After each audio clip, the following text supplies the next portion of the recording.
Good morning student. आज हम जीव विज्ञान की क्लास 11 जीव जगत पढ़ेंगे। ठीक है, जीव जगत का पार्ट 3 पढ़ेंगे। ठीक है, और ये आज चैप्टर 1 का लास्ट पार्ट है। चैप्टर 1 जो होगा यहीं से आपका समाप्त हो जाएगा। अगली क्लास में हम चैप्टर 2 का अध्ययन करेंगे। ठीक है, तो चलते हैं अपने चैप्टर 1 के जो क्वेश्चन है 3-4 उनको पढ़ लेते हैं। ठीक है, क्वेश्चन नंबर हमने कहाँ तक कर लिया था? क्वेश्चन नंबर हमने कर लिया था 8 तक। ठीक है, 8 तक क्वेश्चन नंबर कर लिया था। ये हमारा है क्वेश्चन नंबर 9। तो क्वेश्चन नंबर 9 से पढ़ेंगे। क्वेश्चन नंबर 9 कह क्या रहा है उसे पढ़ लीजिए। देखिए क्वेश्चन नंबर 9 में है क्या, तो क्वेश्चन नंबर 9 कह रहा है कि निम्नलिखित शब्दों को समझिए तथा परिभाषित कीजिए। ठीक है, इन शब्द जो आपको दिए गए हैं ये शब्द, इन्हीं की आपको टिप्पणी करना है, इनको समझना है और इन्हीं की परिभाषा आपको बतानी है। ठीक है, तो पहला कौन सा शब्द है हमारा? संघ, दूसरा वर्ग, तीसरा कुल के बारे में और चौथा गण के बारे में, पांचवा हमारा है वंश। ठीक है, इन पांचों के बारे में आपको टिप्पणी लिखनी है। तो चलते हैं पहले नंबर पे। पहला हमारा क्या है? संघ। संघ को पढ़ लेते हैं, संघ है क्या। ठीक है, फिर उसके बाद पढ़ते हैं वर्ग को, फिर उसके बाद पढ़ेंगे सीरियल से इन नंबरों के बारे में, इनको परिभाषा, इनकी डिफिनीशन पढ़ते हैं। ठीक है, चलिए संघ को देखते हैं। संघ को इंग्लिश में क्या बोलते हैं? तो लिखा हुआ है, संघ को इंग्लिश में क्या बोलते हैं? पाइलम। ठीक है, तो पाइलम के बारे में पढ़ेंगे, संघ के बारे में पढ़ेंगे। तो चलिए पढ़ते हैं संघ के बारे में।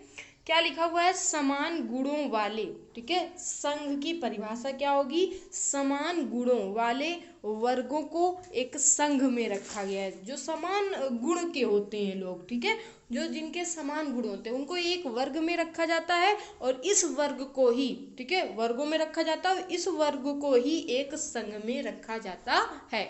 जैसे कौन से होंगे? जैसे मत्स्य, उभयचर, सरीसृप, पक्षी तथा स्तनधारी जंतुओं को एक ही संघ कार्डेटा में रखा गया है। जैसे मत्स्य हो गई, उभयचर, सरीसृप, पक्षी तथा स्तनधारी जंतुओं को एक ही संघ कार्डेटा में रखा गया है। इन सभी जीवों में रीढ़ की हड्डी पाई जाती है। ठीक है, इन सभी जीवों में क्या होता है? तो इन सभी जंतुओं में रीढ़ की हड्डी पाई जाती है। पौधों में समान गुणों वाले वर्गों को एक डिवीजन में वर्गीकृत किया जाता है। तो संघ के अंतर्गत क्या बताया गया है कि समान गुणों वाले वर्गों को एक संघ में रखा जाता है। जैसे मत्स्य, उभयचर, सरीसृप, पक्षी तथा स्तनधारी जंतुओं को एक ही संघ कार्डेटा में रखा गया है। इन सभी जंतुओं में रीढ़ की हड्डी पाई जाती है और पौधों में समान गुणों वाले वर्गों को एक डिवीजन में वर्गीकृत किया जाता है। ठीक, तो ये तो हमारा था संघ। अब हम वर्ग के बारे में पढ़ लेते हैं। वर्ग क्या है? वर्ग किसे कहते हैं? तो चलो पढ़िए, इसकी डिफिनेशन पढ़ लेते हैं। वर्ग क्या होता है? तो वर्ग होता है समान गुणों वाले गण को, ठीक है, समान गुणों वाले गण को एक वर्ग में रखा जाता है। ठीक है, समान गुणों वाले जो गण होते हैं, ठीक है, उनको एक वर्ग में रखा जाता है। गण प्राइमेटा में बंदर, गोरिल्ला, चिंपैंजी आदि को एक ही वर्ग मैमेलिया, ठीक है, वर्ग का नाम क्या है? मैमेलिया में शेर, कुत्ता, बिल्ली आदि के साथ रखा गया है। जो गण हमारा प्राइमेटा होता है उसमें बंदर, गोरिल्ला, चिंपैंजी आदि को एक ही वर्ग मैमेलिया में शेर, कुत्ता, बिल्ली आदि के साथ रखा गया है, क्योंकि ये सभी स्तनधारी श्रेणी में रखे गए हैं। ठीक है, क्योंकि ये क्या है? ये सभी स्तनधारी श्रेणी में रखे गए हैं। ठीक है, तो ये तो हो गई हमारी वर्ग की परिभाषा। अब हम पढ़ लेते हैं कुल क्या होता है, फैमिली जिसे बोलते हैं। कुल की डिफिनीशन पढ़ते हैं। तो चलिए कुल की डिफिनीशन पढ़ लेते हैं। कुल क्या कह रहा है? जिस प्रकार समान गुणों वाली जाति को एक वंश में रखते हैं, उसी प्रकार समान गुणों वाले सभी वंशों को एक कुल या कुटुंब में रखते हैं। जिस प्रकार समान गुणों वाली जाति को एक वंश में रखते हैं, उसी प्रकार समान गुणों वाले सभी वंशों को एक कुल या कुटुंब में रखते हैं। जैसे आलू, टमाटर, बैगन में कई गुण समान होते हैं। ठीक है, आलू टमाटर बैगन में कई गुण समान होते हैं, इसलिए इन्हें एक ही कुल सोलेनेसी में रखा गया है। कुटुंब को वर्धिक, ठीक है, कुटुंब के क्या बोलते हैं, वर्धिक तथा जननीय लक्षणों के आधार पर विशेषीकरण किया जाता है। उदाहरण के लिए शेर, बाघ तथा तेंदुओं को वंश पैंथेरा में बिल्ली के साथ कुटुंब फेलिडी में रखा गया है। इसी प्रकार कुत्ता और बिल्ली में कुछ समानताएं तथा कुछ अंतर होते हैं। इन्हें दो अलग अलग कुटुंबों क्रमशः कैनिडी तथा फेलिडी में रखा गया है। ठीक है, इनके दो अलग अलग कुटुंब बनाए गए हैं, पहले को कैंडी और दूसरे को फेलिडी बोला गया है। ठीक है, तो ये हमारा कुल है, कुल के बारे में अभी हमने पढ़ा। ठीक है, अब आगे पढ़ते हैं गण क्या होता है। तो गण क्या होता है, जरा उसे पढ़िए। गण होता है समान गुणों वाले कुलों को। ठीक है, क्या कह रहा है, समान गुणों वाले कुलों को। ठीक है, समान गुणों वाले कुलों को एक गण में रखा जाता है। उदाहरण के लिए बिल्ली, कुत्ता तथा शेर को एक ही ऑर्डर कार्निवोरा में रखा गया है। पौधों में कॉनवॉल्व्यूलेसी तथा सोलेनेसी कुटुंब को एक गण पॉलीमोनियल्स में पुष्पीय गुणों के आधार पर रखा गया है। ठीक है, जो हमारा है पौधों में कॉनवॉल्व्यूलेसी, ठीक है, तथा सोलेनेसी कुटुंब को एक गण पॉलीमोनियल्स में पुष्पीय गुणों के आधार पर रखा गया है। ठीक है, आखिरी हमारा है जो शब्द है हमारा वंश। तो वंश क्या है उसके बारे में पढ़ेंगे। वंश संबंधित स्पीसीज का एक समूह है। वंश क्या है, तो वंश संबंधित स्पीसीज का एक समूह है, एक जाति का, एक स्पीसीज का एक समूह है। ठीक है, तो वर्गीकरण में वंश का बहुत महत्व है। जो वर्गीकरण में होता है वंश का बहुत महत्व है। दिनाम पद्धति के अनुसार किसी भी स्पीसीज को तब तक कोई नाम नहीं दिया जा सकता जब तक कि वो किसी वंश के साथ न हो। प्रायः एक ही वंश की जाति के गुणों में काफी समानता होती है। ये देखा भी गया है कि अगर एक ही वंश के लोग होते हैं तो उनके जाति के गुणों में काफी समानता होती है। समान गुणों के ऐसे समूह को सह संबंधित गुण भी कहा जाता है और ऐसी जाति को एक वंश के अंतर्गत रखा जाता है। एक वंश के अंदर कई जाति हो सकती हैं, जैसे आम का वंश है मैंजीफेरा। ठीक है, आम का जो वैज्ञानिक नाम है वो होता है मैंजीफेरा इंडिका, जिसके अंतर्गत 35 जातियों को रखा गया है। आम की अलग अलग जाति होती है लेकिन उसका जो वैज्ञानिक नाम होता है वो मैंजीफेरा इंडिका होता है। इसी के अंतर्गत 35 जातियां होती हैं। आपने देखा होगा एक कलमी आम होता है। ठीक है, एक किसी को कुछ बोलते हैं, किसी को वो हींग वाला आम बोलते हैं, किसी को कुछ बोलते हैं। ठीक है, तो किसी को शक्कर वाला, किसी को गुड़। तो उसी तरह 35 प्रजातियां होती हैं आम की, जिसको देसी आम बोलते हैं। ठीक है, तो इस वंश के अंतर्गत केवल एक जाति भी हो सकती है, जैसे वंश जिंगो। ठीक है, वंश जिंगो में केवल एक जाति है, जिंगो बाइलोबा। ठीक है, वंश जिंगो में केवल एक जाति है, जिंगो बाइलोबा। ऐसे वंश जिनमें केवल एक जाति होती है मोनोटिपिक जीनस कहलाते हैं। ठीक है, जिनमें केवल एक ही जाति होती है उसे क्या बोलते हैं, तो मोनोटिपिक जीनस बोलते हैं। ठीक है, तो ये तो हमारा था वंश, हमने पांचों के बारे में पढ़ लिया। अब चलते हैं अपने क्वेश्चन पे। क्वेश्चन नंबर जो प्रश्न नंबर 10 है उस पे चलते हैं। तो प्रश्न नंबर 10 क्या कह रहा है, जरा उसे पढ़िए। जीव के वर्गीकरण तथा पहचान में कुंजी किस प्रकार सहायक है। इसमें आपसे पूछा गया है कि जीव जो होते हैं उनके वर्गीकरण तथा पहचान में कुंजी जो होती है वो किस प्रकार सहायता करती है। ठीक है, कुंजी एक विधि होती है। ठीक है, तो चलिए उसी के बारे में पढ़ते हैं, कुंजी होती क्या है। ठीक है, तो देख लीजिए, कुंजी एक ऐसी विधि है जिसके द्वारा विभिन्न वर्गों में स्थित प्रत्येक प्रकार के जीव की पहचान की जा सकती है। तो कुंजी क्या होती है, कुंजी एक ऐसी विधि है जिसके द्वारा विभिन्न वर्गों में स्थित प्रत्येक प्रकार के जीव की पहचान की जा सकती है। वैज्ञानिक जीवों की पहचान उनको उनके गुणों के आधार पर बनाई गई कुंजी से करते हैं। कुंजी पौधों तथा जंतुओं के समान तथा असमान गुणों के आधार पर बनाई जाती है। कुंजी कैसे बनाई जाती है? तो कुंजी पौधों तथा जंतुओं के समान और असमान गुणों के आधार पर बनाई जाती है। ठीक है, क्या उनमें गुण में समानता है, क्या असमानता है, उन गुणों को देखकर ये कुंजी बनाई जाती है। वर्ग की कुंजी दो विपरीत लक्षणों पर आधारित होती है। ठीक है, जो वर्ग की कुंजी होती है वो दो विपरीत लक्षणों पर आधारित होती है। इनमें से एक को स्वीकार किया जाता है जबकि दूसरे को अस्वीकृत कर दिया जाता है।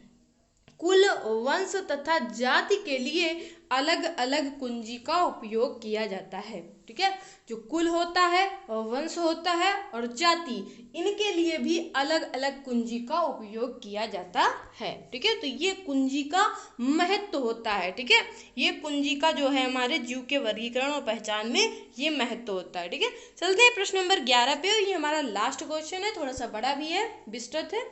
ठीक है, चलिए पढ़िए प्रश्न नंबर 11 क्या है। प्रश्न नंबर 11 बोल रहा है आपसे, पौधों तथा प्राणियों के उचित उदाहरण देते हुए वर्ग की पदानुक्रम का चित्रण कीजिए। ठीक है, आपसे पूछा क्या है क्वेश्चन ने, वर्ग की पदानुक्रम का बताना है। ठीक है, इसका चित्रण करना है। तो चलिए देख लेते हैं, पहले कुछ लिखा भी है इसमें, उसे पढ़ लेते हैं, फिर इसका वर्ग की पदानुक्रम भी करते हैं। चलिए चलते हैं। तो देखिए पहले क्या है हमारे पास, वर्गीकरण एकल सोपान प्रक्रम नहीं है। ठीक है, जो वर्गीकरण होता है वो क्या होता है, तो वर्गीकरण एकल सोपान प्रक्रम नहीं है, बल्कि इसमें पदानुक्रम सोपान होते हैं, जिसमें प्रत्येक सोपान पद अथवा वर्ग को प्रदर्शित करता है। ठीक है, प्रत्येक सोपान पद अथवा वर्ग को, प्रत्येक जो सोपान होता है उसको इसको प्रदर्शित करता है, पद अथवा वर्ग को प्रदर्शित करता है। चूंकि संवर्ग समस्त वर्ग की व्यवस्था है, इसलिए इसे वर्ग की संवर्ग कहते हैं, और तभी सारे संवर्ग मिल करके वर्ग की पदानुक्रम बनाते हैं। प्रत्येक संवर्ग वर्गीकरण की एक इकाई को प्रदर्शित करता है। वास्तव में यह एक पद को दिखाता है और इसे प्रायः वर्गक, ठीक है, वर्गक को इंग्लिश में बोलते हैं टैक्सोन। ठीक है, टैक्सोन कहते हैं। वर्ग की संवर्ग तथा पदानुक्रम का वर्णन एक उदाहरण द्वारा कर सकते हैं। कीट जीवों के एक वर्ग को दिखाता है जिसमें एक समान गुण, जैसे 3 जोड़ी संधिपाद, संधिपाद को क्या बोलते हैं, टांगे। ठीक है, 3 जोड़ी संधिपाद, कोष्ठ में टांगे लिखी हुई है, संधिपाद को टांगे बोलते हैं, टांगे होती हैं। इसका अर्थ है कि कीट संघ स्वीकारणी सुस्पष्ट जीव है जिसका वर्गीकरण किया जा सकता है, इसलिए इसे एक पद अथवा संवर्ग का दर्जा दिया गया है। स्मरण रहे, याद रहे कि वर्ग संवर्ग को दिखाता है। वर्ग किसको दिखाता है, तो वर्ग संवर्ग को दिखाता है। प्रत्येक पद तथा वर्गक, ठीक है, यहाँ पे पद है, प्रत्येक पद अथवा वर्गक वास्तव में वर्गीकरण की एक इकाई को बताता है। ये वर्ग की संवर्ग सुस्पष्ट जैविक है या ना, ठीक है, ना कि केवल आकारणीय समूहन को बताता है। सभी ज्ञात जीवों के वर्ग की अध्ययन से सामान्य संवर्ग जैसे जगत, संघ अथवा भाग पौधों के लिए वर्ग, गुण, कुल, वंश, जाति का विकास हुआ। ठीक है, तो क्या कह रहे, जरा यहाँ से फिर से पढ़ लीजिए। सभी ज्ञात जीवों के वर्ग की अध्ययन से समान संवर्ग जैसे जगत, संघ, ठीक है, अथवा पौधों के लिए भाग, ठीक है, अथवा भाग पौधों के लिए वर्ग, गण, कुल, वंश तथा जाति का विकास हुआ। पौधों तथा प्राणियों दोनों में जाति सबसे निचले संवर्ग में आती है। ठीक है, पौधों तथा प्राणियों में जो जाति होती है वो सबसे निचले स्थान पर आती है, निचले संवर्ग में आती है। इसका वर्गीकरण संलग्न चित्र के अनुसार होता है। तो देख लिए इसका जो फिगर बना हुआ है इस तरह से बनता है। देखिए सबसे पहले जो आता है वो जगत आता है, जिसको इंग्लिश में बोलते हैं किंगडम। ठीक है, उसके बाद जो होता है, उसके बाद संघ या भाग। ठीक है, भाग इसी को संघ बोलते हैं और इसी को भाग भी बोलते हैं, ठीक है। संघ को इंग्लिश में बोलते हैं फाइलम और भाग को इंग्लिश में बोलते हैं डिवीजन, ठीक है। तो पहले ये जगत में जगत आता है, फिर उसके बाद ये बढ़ता है संघ या भाग में, ठीक है। फिर ये संघ या भाग बढ़ता है वर्ग में, वर्ग को इंग्लिश में बोलते हैं क्लास। वर्ग बनता है गण में, ठीक है। वर्ग जो बढ़ता है वो किसमें, गण में, वर्ग से ही गण बनता है, ठीक है। गण को इंग्लिश में बोलते हैं ऑर्डर, और गण से ही कुल बनता है। कुल को इंग्लिश में क्या बोलते हैं, फैमिली, क्या बोलते हैं, फैमिली, ठीक है। अब देखिए फैमिली से हमारा क्या बनता है, वंश बनता है। वंश को इंग्लिश में बोलते हैं जीनस, ठीक है। और वंश से ही एक जाति बनती है, जाति को इंग्लिश में बोलते हैं स्पीसीज, ठीक है। तो ये हमारा चित्रण है। अब देख लीजिए यहाँ पे मनुष्य तथा आम का वर्ग की पदानुक्रम में वर्गीकरण निम्न प्रकार है, ठीक है। मनुष्य और आम का वर्ग की पदानुक्रम में वर्गीकरण नीचे आपको दिखाया गया है, जरा इसे देखिए।